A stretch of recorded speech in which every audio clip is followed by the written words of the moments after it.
Hi there. If you live in the Durham region or in Oshawa, chances are you've seen these orange scooters that are kicking around the streets, and there's a lot of people really angry on social media about these.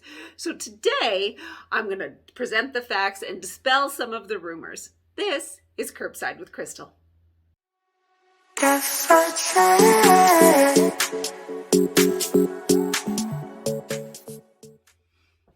Hi there. So what is the deal with all these scooters? Again, even if you don't live in Oshawa, you've seen them on sidewalks, on the side of the road, and what's the scoop with them? And again, there's a lot of people on social media that are not happy with these. So today we're going to talk about 5 facts that have to do with these scooters.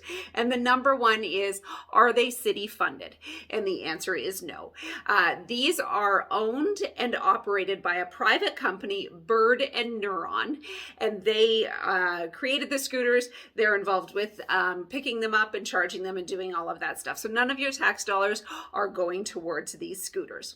So number 2, how old do you have to be to ride a scooter? So you have to be 18 years old to log onto the app, but if you have parental consent, you can log on and ride the scooter at the age of 16. So we're not going to see 9 and 10-year-olds doing it.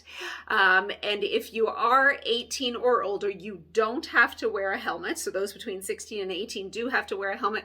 But of course, helmets are only going to protect you. So really anybody using them should be having a helmet. So number 3, who is responsible for picking up these e-scooters when they're left in different places in the city? So again, just like me, I'm sure that you've seen them all over the place. I see them on the sidewalks, on the medians between the road, on curbs and parks, all over the place. So what happens? So when a rider is done with the scooter, they just leave it.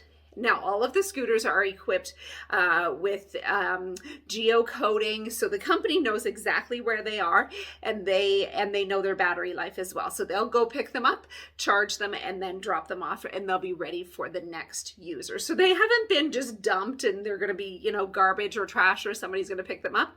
The company will come and pick them up. Now, interestingly, there is a QR code on the top of them. So if somebody does find one that's parked incorrectly, or maybe in a ditch or somewhere like that, they can scan the QR code and communicate with the company and let them know. So number 4, why don't people just steal them if they see them lying around? Like, theft is around, right? So what's going to stop people from stealing them?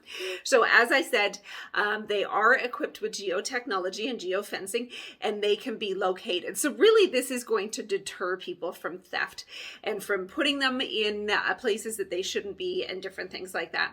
And so it's also said that this technology prevents the e-scooters from going on roads with limits of 50 kilometers an hour or more. So they actually have a top speed of 20 kilometers an hour, and the geofencing also prevents them from going on the sidewalk as well. So really interesting technology. I would be very curious to know how it knows whether you're on a sidewalk or not. And number 5, let's talk about drinking and driving and the use of drugs and driving. So of course, the company can't sort of monitor that. That is something that is up to the Durham Regional Police. Of course, they do not, don't drink and drive ever. Don't get on your bike, don't get on your scooter or anything like that. But that's not something that they're able to police. That's absolutely beyond their scope. So some interesting facts about these scooters. The number one things that has people most upset is the misconception is that they are run by the city and your tax dollars are going into that. So certainly not the case. So just to recap, riders have to be 16 or older. And again, if you're between 16 and 18, you need the consent of a parent. Helmets are mandatory for riders under 18, but of course, everybody's encouraged to wear a helmet. And travel should be on a safe speed and on a safe surface, and caution should be used around pedestrians, as with anything. So most of this is just common sense. So I hope I've cleared up some misconceptions. And once again, it's Crystal Powell, real estate broker with Remax Jazz, serving Durham region and the Quinte area.